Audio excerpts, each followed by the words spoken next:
한복판에서 개인 의료 기록이 적힌 건강검진 결과서가 군밤 봉투로 쓰이고 있는 문제, 지난 3월에 전해드렸는데요.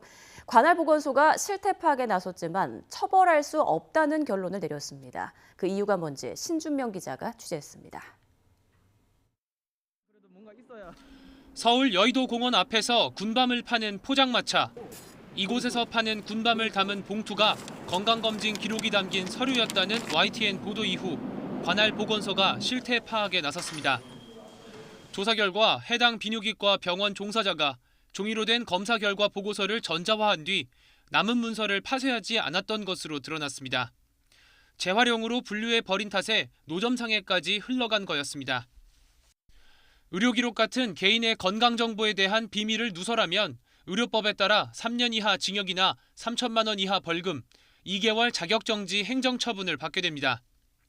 하지만 환자의 정보를 사실상 유출한 해당 병원은 어떠한 처벌도 받지 않았습니다. 의료법을 위반한 건 맞지만 개인정보 유출 당사자의 고소가 있어야만 한다는 친고죄 규정 때문이었습니다. 군밤 봉투로 쓰인 검진 결과서의 주인은 정작 유출된 사실조차 모르는데 당사자 고소 없이는 처벌이 어려운 아이러니한 상황. 결국 보건소는 해당 병원에 개인정보 관리를 철저히 하라는 행정지도만 내릴 수밖에 없었습니다.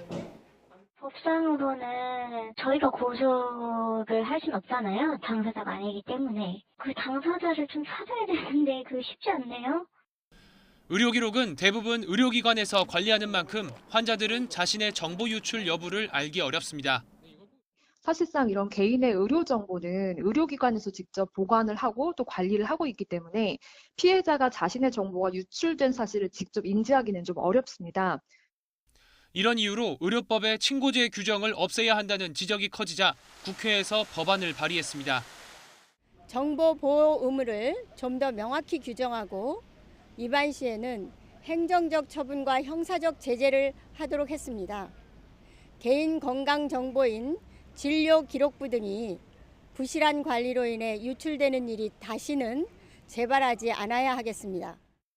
발의한 개정안에는 보건복지부 시행규칙에 문서 파쇄 절차에 대한 구체적 방식을 명시하는 방안도 넣을 예정입니다. 부실한 문서 파쇄로 정보가 유출되지 않도록 하겠다는 목적입니다. YTN 신준명입니다.